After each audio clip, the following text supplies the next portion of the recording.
السلام عليكم ورحمة الله وبركاته.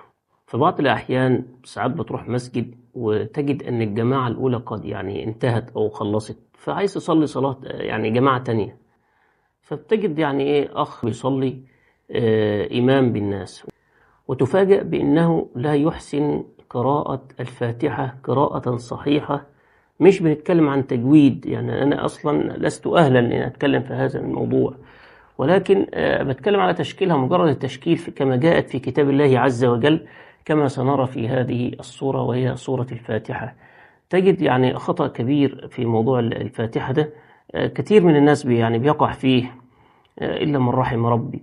الفاتحة قال عن النبي صلى الله عليه وسلم كما جاء في الصحيح: من صلى صلاة لم يقرأ فيها بأم الكتاب فصلاته خداج، كما جاء في الحديث الصحيح.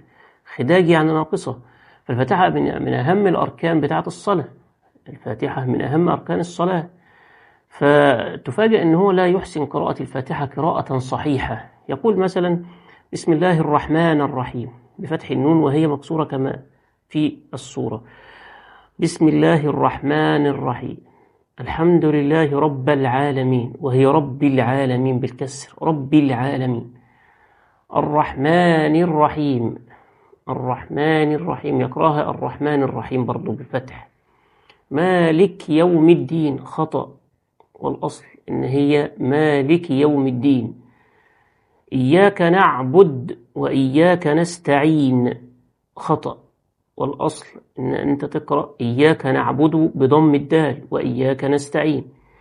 اهدنا الصراط، فيها مشكلتين، يا إما السين صاد يا إما الطاء تاء.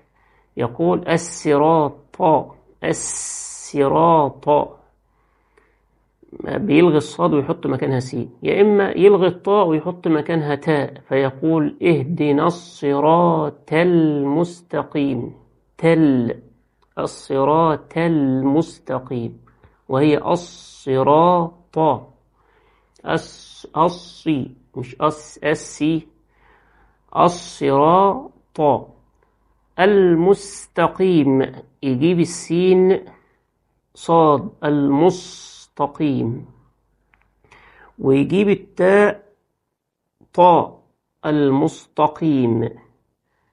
وفي ناس بتوصل للقاف بتاعة المستقيم وتخليها كيم بالكاف، المستقيم.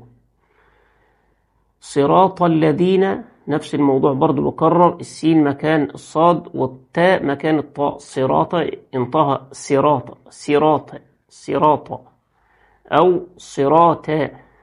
الذين أنعمت عليهم، غير المغضوب عليهم، ما بيقرأهاش غير المغضوب عليهم، بيقرأها غير المغضوب عليهم.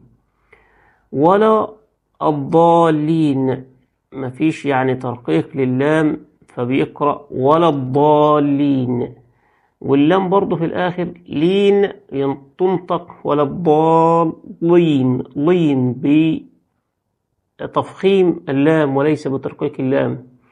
يقرأها خطأ فيقول ولا الضالين بتفخيم اللام.